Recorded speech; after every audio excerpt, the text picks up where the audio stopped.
Russia and Ukraine war kind of divide the side of APEC members. Yeah, so I think there's a lot of concern not only about the tragedy of the war, sort of what were the economic impacts then on the region. 2030 ภายใน 8 ปีนี้จะคาร์บอนฟรีคือไม่ปล่อยเพิ่มเลยเราอยากจะลองทำตัวเป็นผู้นำดูแล้วก็เผื่อคนอื่นจะได้เห็นแล้วเอาไปเป็นตัวอย่างมีร้านนวดด้วยนะครับอยู่ข้างในโอ้โหจิตใจมันตุ้มๆต่อมๆแล้วหรือว่าเราจะเลิกทำงานเข้าไปนวดดี How can trade be used to achieve sustainability? That is the million-dollar question. We are convinced that trade is part of the solution. What are the things that we can put in place in our trade rules to create incentives for greener, cleaner economic development? อาจจะต้องมีการพูดคุยกันต่อเนื่องจากการประชุมครั้งนี้แล้วก็ที่สำคัญคือต้องติดตามผลว่าทุกอย่างที่ออกมาจากการประชุม APEC ครั้งนี้มันได้ผลกับประชาชนมากขนาดไหน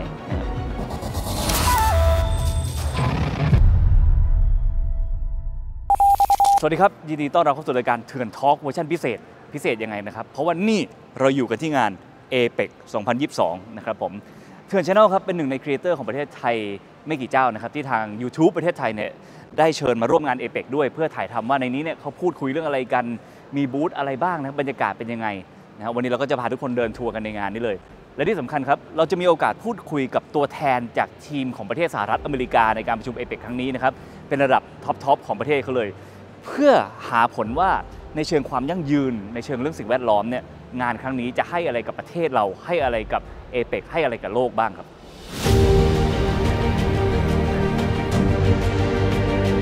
โดยคอนเซปต์สำคัญของงาน APEC 2022 ครั้งนี้นะครับคือ3คำข้างหลังผมนี่ Open Connect Balance นะครับ Open คืออะไรคือการเปิดให้มีการค้าขายนะฮะอย่างเสรีมากขึ้นนะครับระหว่างประเทศสมาชิก APEC ทั้ง 21 ประเทศนะครับซึ่งรวมกันเนี่ยเป็นขนาดเศรษฐกิจประมาณครึ่งหนึ่งของโลก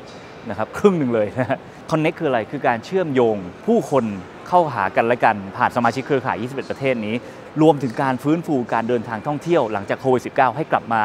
สะดวกรวดเร็วว่องไวเหมือนเดิมด้วยหรืออาจจะดีกว่าเดิมแต่ว่าช่องเถื่อน Channel ของเราสนใจสีเขียวสุดนะฮะคือคำว่าบาลานซ์นะครับคือการสมดุลในการพัฒนานะครับไม่ได้คิดถึงเรื่องกำไรไม่ได้คิดถึงเรื่องการพัฒนาของสังคมอย่างเดียวแต่พูดถึงความสมดุลกับสิ่งแวดล้อมพูดถึงการก้าวไปข้างหน้าอย่างยั่งยืนด้วยซึ่งวันนี้ก็อย่างที่บอกไปเป็นโอกาสดีที่เราจะได้คุยกับตัวแทนจากสหรัฐอเมริกาในเรื่องนี้โดยเฉพาะนะครับนี่นะครับคนที่เชิญเรามาวันนี้ Google นะครับมีบูธอยู่ในงาน APEC ครั้งนี้ด้วย Google Thailand นะฮะแล้วก็ใครมาเนี่ยก็สามารถมากินกาแฟฟรีได้ที่บูธ Google ด้วยนะครับผมแต่ว่าก่อนจะเข้ามานี่แบบว่าไม่ใช่เรื่องง่ายนะต้องส่งรายชื่อมีแค่ผมกับตากล้องน้องอาร์มอยู่ข้างหลังกล้องเนี่ยส่งมาแล้วก็ต้องได้บัตรขนาดใหญ่นี่มาก่อนนะครับถึงจะเข้ามาได้นะครับมีการคุม security กันเข้มข้นมากครับงานนี้มองไปด้านนี้นะครับก็จะมีบูธของไทยเบฟนะครับเอาเครื่องดื่มเอาอาหารมาขายอย่างตรงนี้นะครับ Energy Absolute นะครับเป็นเรื่องของพลังงานในอนาคตนะฮะมีตู้ชาร์จ EV อย่างรถบัสที่เห็นนั้นก็เป็นรถพลัง EV ก็เป็นหนึ่งในหัวข้อสำคัญนะฮะเรื่องของการสร้างพลังงานใหม่มั่นคงในงานนี้นี่มี TikTok ก็มีบูธนะครับในงานนี้เป็นโหสุดยอดความใหญ่ของโซเชียลบริษัทใหญ่ๆของประเทศไทยก็มากันแทบทั้งหมดนะครับแต่ว่าไม่เห็นบริษัทต่างชาตินะฮะปตท.บางจากนะครับคืออมตะโหมากันแทบครบทุกกลุ่มทุนนะครับผม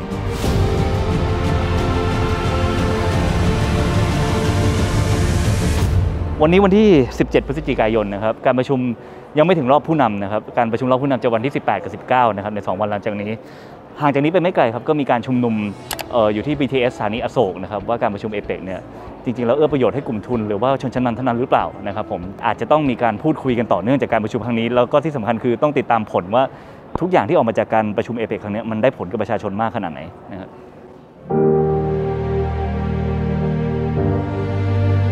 ส่วนบริเวณข้างหลังนี้นะครับเป็นมีเดียเซ็นเตอร์นะครับมีสื่อจากทั่วโลกนะครับไม่ใช่แค่สื่ออย่างไทยอย่างเดียวมาตั้งโต๊ะทำงานอยู่ตรงนี้นะครับผมแล้วก็บริเวณตรงนู้นเนี่ยจะเป็นโต๊ะแถลงข่าวนะครับประเทศไหนมีข่าวคราวอะไรอยากแถลงให้สื่อฟังก็มาตั้งโต๊ะตรงนั้นได้แล้วก็เลยไปหน่อยเป็นบริเวณพักผ่อนนะครับเดี๋ยวจะเข้าไปดูกันว่าพักผ่อนยังไงกันบ้างทางนี้ฮะตรงนี้เป็นพื้นที่ผ่อนคลายนะฮะอยู่ในมีเดียเซ็นเตอร์นี่แหละก็เป็นกรมพัฒนาฝีมือแรงงานกระทรวงแรงงานนะครับน่าจะเอาหัตถกรรมแล้วก็มีร้านนวดด้วยนะครับอยู่ข้างในโอ้โหจิตใจมันตุ้มๆต่อมๆแล้วหรือว่าเราจะเลิกทำงานเข้าไปนวดดี แล้วก็มีพวกสมุนไพรพวกพืชท้องถิ่นนะครับมาขายกันก็ทำงานนานก็น่าจะเมื่อยกันนะฮะดูสิว้าว พาชมซะทั่วงานเลยแต่ว่ามาเอาข้อมูลพื้นฐานกันก่อนนะครับ APEC ย่อมาจากอะไรน้องๆ หลายคนอาจจะยังไม่รู้นะ Asia Pacific Economic Cooperation นะครับความร่วมมือทางเศรษฐกิจระหว่างทวีปเอเชียข้ามมหาสมุทรแปซิฟิกไปยังแถวๆทั้งอเมริกาเหนือและอเมริกาใต้เลยมันเลยมีประเทศเยอะมากเลยฮะแล้วก็โลโก้ของ APEC ในปีนี้นะครับไทยออกแบบเนี่ยเป็นรูปมาจากอะไรรู้ไหมฮะจากฉลอมนะครับที่สารเอาไว้แล้วก็เอาไว้ใส่ของกันตามพื้นบ้านประเทศไทยแหละแล้วก็อันนี้ไม่มีสีนะแต่ว่าสีในโลโก้จริงก็จะมีสีฟ้าชมพูเข้มแล้วก็สีเขียวนะครับตามคอนเซปต์3อย่างที่บอกไปก็คือ Open Connect แล้วก็ Balance และตอนนี้เราอยู่ที่บูธของ Google นะครับผมที่ทาง YouTube เนี่ยเป็นเจ้าภาพที่ชวนเถื่อน Channel มาร่วมงาน APEC 2022 ในครั้งนี้นะครับเดี๋ยวเราจะพาชมบูธกันโดยมีพี่มุกนะครับผู้ดูแล YouTube Creator ในประเทศไทยนะครับร่วมกันพาเราดูบูธในครั้งนี้นะฮะพี่มุกเป็นยังไงครับการออกแบบหรือว่าบูธเรามีอะไรยังไงบ้างครับสวัสดีค่ะขอบคุณมากที่มาเยี่ยมชม กำแพงเรามีทั้งหมด4ด้านนะคะแต่ละด้านเราก็จะนำเสนอข้อมูลที่เราอยากจะแนะนำให้กับคนที่มาเยี่ยมชมบูธ APEC ได้เห็นว่าเขาพูดเรื่องอะไรกันบ้างโอ้โห Googleใช่อันนี้เราเรียกว่า Green Wall คอนเซปต์ของเราคือเราเป็นคัมพานีที่เราให้ความสนใจกับเรื่องสิ่งแวดล้อมของโลกคือเรากำลังบอกว่า Google เป็นบริษัทระดับโลกที่เราให้ความสำคัญกับเรื่องสิ่งแวดล้อมแล้วก็เรื่องคาร์บอนปี 2007 เนี่ยเราพยายามทำตัวเป็นบริษัทที่เป็นคาร์บอนนิวทรัล15 ปีแล้วใช่แต่ว่าตั้งใจว่า 2030 ภายใน 8 ปีนี้จะคาร์บอนฟรีคือไม่ปล่อยเพิ่มเลยใช่เรามองว่ามันยากแล้วก็เราอยากจะลองทำตัวเป็นผู้นำดู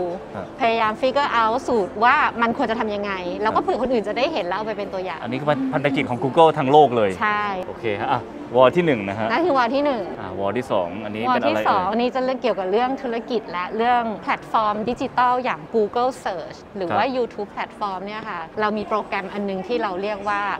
Grow with Google คือเติบโตไปกับ Google นะคะเราก็เทรน SMB ทั้งขนาดกลางและขนาดเล็กเนี่ยค่ะนี่คือข้อมูลของ21เขตเศรษฐกิจของคนที่อยู่ใน APEC เนี่ยฟอรัมครั้งนี้อินโดนีเซียบรูไนดารุสซามอันนี้เรื่องการทำมาค้าขายเรื่องเศรษฐกิจแล้วโดยเฉพาะ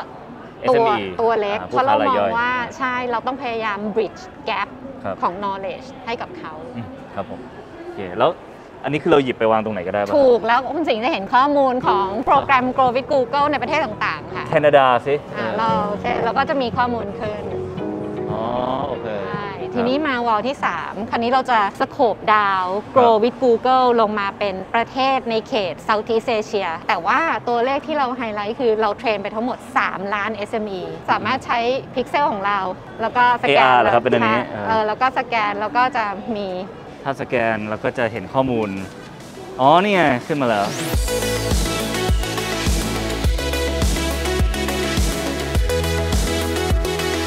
วอลสุดท้ายคือที่เราก็คือจะเป็นในเรื่องของ YouTube บ้างนะคะนี่นะครับเป็นสตูดิโอของ YouTube นะครับ YouTube Studio ที่เดี๋ยวเราจะมีโอกาสได้สัมภาษณ์ผู้นำของสหรัฐอเมริกานะครับในห้องนี้นะฮะบรรยากาศน่ารักดีนะฮะใช่ค่ะนี่สัญลักษณ์ของ APEC ใช่ไหมฉลองใช่ฉลอง ใช่โอเคซึ่งทีมผู้นำของสหรัฐที่จะมาพูดคุยกับช่องเถื่อน Channel ในวันนี้นะครับมี2ท่านด้วยกันนะครับ1คือคุณแมตต์เมอร์เรย์ซึ่งเป็น Senior Official หรือว่าเป็นเจ้าหน้าที่อาวุโสของสหรัฐอเมริกาประจำ APEC นะครับผมส่วนอีกท่านหนึ่งนะครับชื่อว่าแคทเธอรีนไทนะครับเป็น US Trade Ambassador หรือเป็นตัวแทนทางการค้าการเจรจาการค้าของสหรัฐอเมริกาตำแหน่งใหญ่มากทั้งคู่นะฮะเดี๋ยวจะมาพูดคุยกับเราในห้อง YouTube Studio นี่แหละครับผมก็วันนี้ขอบคุณพี่มุกมากๆที่พาชมบูธ Google แล้วก็มิติต่างๆของบริษัทนะครับผมขอบคุณครับขอบคุณมากค่ะซึ่งแน่นอนนะครับหัวข้อที่เราอยากคุยที่สุดของเถื่อน Channel เราก็คือเรื่องของความยั่งยืนแล้วก็เรื่องสิ่งแวดล้อมนะซึ่งต้องบอกว่าก่อนหน้านี้เนี่ยเราส่งหัวข้อไปนะครับผมก็ชาติเดียวที่อยากคุยกับพวกเราในหัวข้อนี้ก็คือสหรัฐอเมริกานะครับประเทศอื่นเขาอาจจะอยากคุยเรื่องอื่นมากกว่าก็น่าสนใจดีครับผม US เป็นประเทศยักษ์ใหญ่แล้วก็ตอบกลับมาเรื่องนี้ชัดเจนมากสิ่งที่อยากรู้มากคือประชุมเสร็จแล้วต้องเกิดอะไรจะเกิดอะไรขึ้นและมันจะเกิดอะไรกับสิ่งแวดล้อมคุณภาพชีวิตคนจะเปลี่ยนยังไงบ้างนะครับก็เดี๋ยวผมนั่งนี่แขกนั่งนี่เดี๋ยวเราคุยกันนะSo we're here today in YouTube studio with the US senior official to APEC, Mr. Matt Murray. Thank you very much for your time today. Thank you. No, it's great to be here. Thank you very much. ขอบคุณครับ How does this issue about climate change comes into play in this summit, and what are the things that need to be achieved in this summit? Sure. Well, thanks very much again for having me. And for me personally, it's great to be in Bangkok this week for APEC Economic Leaders Week, where we are going to be able to address many of the challenges around sustainability because for myself, when I first came to this part of the world, I was a college student and I was in Indonesia, in Jakarta, right after they had hosted APEC in 1994. So about 20 years, almost 30 years. Almost 30 years, yes. Yeah. And I think on sustainability, again, I always go back to that first trip to Jakarta. You know, what did I see in Indonesia? You know, archipelago with, you know, so many islands where protecting marine areas was so important, where addressing air pollution was so important, where addressing, flora and fauna protection was so important. And these issues resonate really around the region. So how do you have both economic development and environmental protection? How can you have that sustainable development that goes forward? I think, 30 years ago, what you would often see is you would see economies that were very focused on the economic development side. They were focused on, understandably, creating jobs, promoting trade, promoting investment. But they weren't always as focused on the environmental side or how do you do this over the longer term. I think as APEC has evolved over the years and as this region has evolved over the years, you see much more of a focus now on the sustainability aspect, and it permeates all of our different work streams and all of our different ministerial meetings, and it comes up everywhere, right? Just become a norm, right? It's just become a norm in the ways in which it's talked about. So for example, you might be talking to agriculture ministers or talking about food security, and what do you talk about? You talk about climate smart agriculture, right? Or you get into talking about health issues, and what are you talking about? You're talking about not only regular healthcare type issues, but how do you reduce waste in the healthcare industry, right? If you start talking about coastal communities, there's a lot of focus on things like marine debris. If you start talking about energy, there's the concern about an over-reliance on fossil fuels. Yeah. So in almost every single area, when we're talking about the economy, we're also talking about sustainability. And so this year, it's been really exciting because Thailand has really taken a very important leadership step here, because you have this biocircular green economy model here in Thailand. And under Thailand's leadership in APEC this year, they've talked about adopting that model for the entire region, so that we can address sustainability issues more holistically in APEC. So one of the things I love about APEC is it's both top down, but also bottom up, right? So you have the leaders who then instruct, governments in all of these economies on how to move forward in these areas. But then also we have a number of different experts across our governments who work in the working groups and in all the various technical areas, so that they can provide advice that goes up, right? And so what we then try to do is match up different policy priorities across the region so that we can move forward together, because obviously then we have a bigger impact if we're not just doing it as one economy, but we're doing it as a collection of economies. And then the other thing I would say that's very important about APEC is the stakeholder engagement, because there's a big private sector element as well. There's the opportunity to engage with civil society organizations. So one of the goals that we achieved earlier this year was on certain energy targets. Okay. And so one of the questions we have now is, do we need to then have more ambitious energy targets? If we've met those goals, then how do we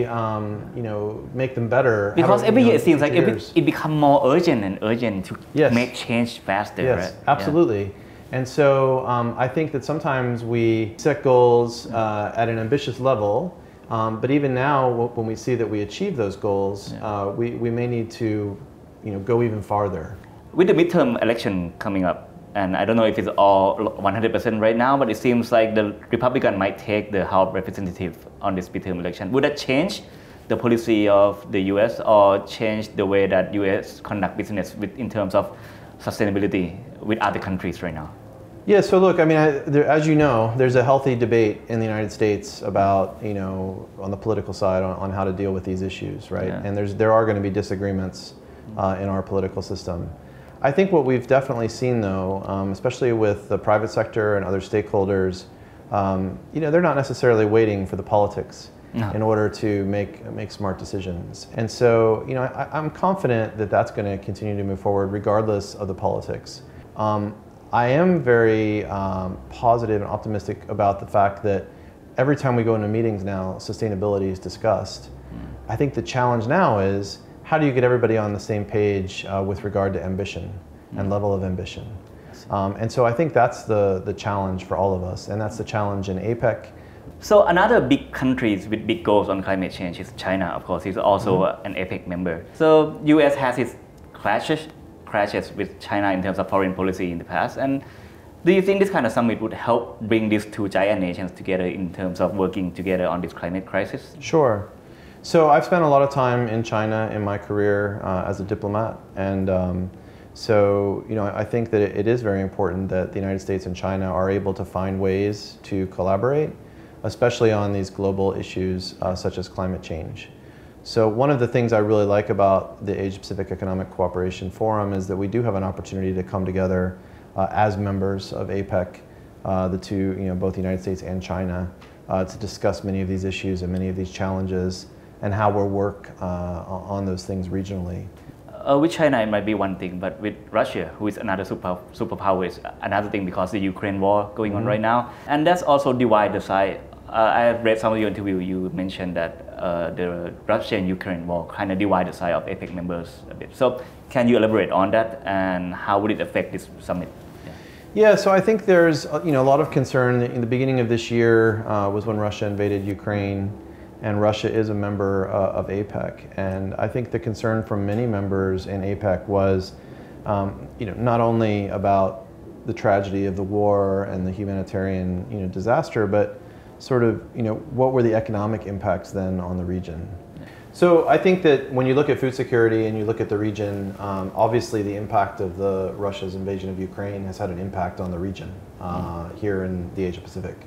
And so, it's had an impact on prices of food, availability of food. And so we can't really, in our view, we can't really talk about some of these challenges in APEC without talking about Russia's invasion of Ukraine. So when it comes to a lot of our ministerial statements and some of our work streams, if we're going to talk about Russia's invasion of Ukraine and try to put that into a statement, then Russia usually opposes that. And so that's created a little bit of friction in APEC that we would not normally encounter. But again, we just see that there's a huge economic impact, unfortunately, from the war. And so, it's something that continues to come up in our meetings. What do you think will be achieved by the end of this week? What will happen? So I think a couple things. One is APEC is an amazing convener, right? It's an amazing platform to bring all of these economies together. And over the last few years, APEC, like the rest of the world, has had a challenging time, right? Because last year the meetings had to be virtual because of COVID. The year before they had to be virtual. The year before they weren't able to happen for other reasons. So this is really the first in-person APEC Economic Leaders Week since 2018. And so to be able to bring in these leaders and ministers from economies that contribute to 47% of global trade, are so integral to the global economy, I think that's an achievement unto itself for Thailand to have done that this year. And the United States is very proud that we'll host APEC in 2023. Oh, okay. So we're very much looking forward to, as we say, taking the baton from Thailand. I think a second thing that will be very important, and I know Thailand is very focused on it, is on their biocircular green economy model. And working throughout the week to try to get to the point where we have agreed as APEC, as the 21 member economies, on how to move forward with the BCG, which I think will be a significant contribution that Thailand will have made to APEC, but also more importantly to the region and the people living in the region. Okay, Mr. Murray, thank you very much for your time today. Thank you so much. Thank you. Thank you. Appreciate it. So with us here in the YouTube studio is Ambassador Catherine Tai, U.S. Trade Representative. Thank you very much for your time today. Thank you very much. I'm glad to be here. So there are many things to talk about in APEC, but of course we would like to talk about sustainability. What do you think needed to be achieved from this summit in this year? It seems like every year the crisis has been more and more urgent every year. So what do you think should be achieved and what must be achieved, and what are the urgency of this kind of agreement that need to happen? Certainly. So I love how you focused on the theme of balance. This has been a really, really challenging year. We had not just the COVID pandemic, we had not just Russia's invasion of Ukraine, but then we saw energy prices spike. We've got growing food insecurity. And I think it's really clear to anybody who's participating in the global economy, in the Asia-Pacific economy, that things are out of balance. I think the most important accomplishment is having all of us come together and acknowledge what tough times we're going through. And those tough times also include the increasing urgency around the climate crisis. And so I really think that we've made considerable progress in centering everybody's focus on the need for us to work together to find solutions. The kind of sustainability crisis that we're facing is a collective crisis, and the only solutions are going to be collective. So what we need to do from here, that's going to be the hard part. It's clear everybody wants a solution, but how are we going to get there? That's the point of APEC. It is an incredible incubator for ideas, for experimentation. That is what we need right now. And you have been a trade representative of the US since the beginning of this administration. That's right. So in terms of trade in particular, how can trade be used to achieve sustainability for both the US and this region in the future? Yes. That is the million-dollar question, literally. We are convinced that trade is part of the solution. But so far, in the past decades, we've seen trade's really been part of the problem. That this version of globalization that we have, the idea and the modes of economic development and growth have all so far come at the cost and the expense of sustainability for our planet. So we are re-examining and examining existing trade tools. How can we use them differently? We are thinking about new tools. What are the things that we can put in place in our trade rules, trade mechanisms, to create incentives for greener, cleaner economic development? And I am convinced that there will be a way to do this. Yes. But because it's trade, you cannot just trade with yourself. And again, this is why APEC is so important, because it brings 21 member economies together, and we can try to figure out what we can do together. Of course, climate change has been on the top of the list for the Biden administration, but like you said, you cannot trade alone. So when you talk with other powerful nations in APEC, do they have the same kind of concerns regarding the climate crisis? For example, places like China or Russia, is it hard to negotiate with them? Is it hard to negotiate with them? When you've got 21 economies together, that's a lot. That's a lot of people in a room. You should see some of the rooms that we've been meeting with. They're huge. So that's always a challenge. But when you're listening to what we're saying to each other, I think there's a lot of convergence around the recognition that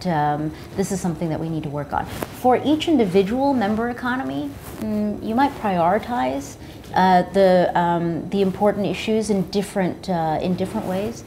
Some countries may see this as their number one priority, especially smaller countries that are on the water, island nations. I understand that you've been working a lot with China, and China also put climate change on top of its list as well. So can you give us an example of how the US and China, one of the most powerful nations in APEC, can work together on sustainability issues? So, it's been on our mind because APEC, this APEC week has been happening at the same time as COP27. And I was talking to someone here in the region who had worked on the Paris Agreement. And they recalled that back in 2014, 2015, that the Paris Agreement could only happen with the United States and China working together. Yes. So I think that's a demonstration, to your point, about how important it is for all of us to be working together, but for some of the two biggest economies to be on the same page. One more question. How do you make sure the result of this kind of summit benefit the common people? That not so far from this place, there's a protest going on right now that protesting this summit that it might benefit only the elite or upper class people. So what do you think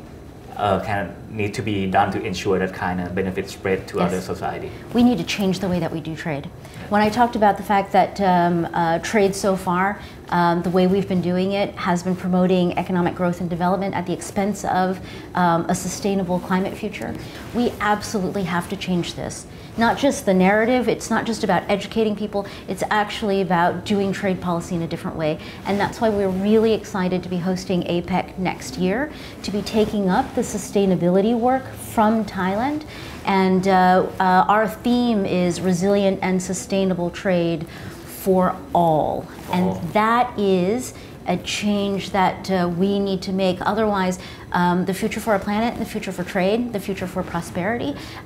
is really fragile unless we can figure this out. And I think that this is absolutely the top priority for what we need to be doing in APEC. Thank you very much for your time, Ambassador. Thank you. Thank you. Okay.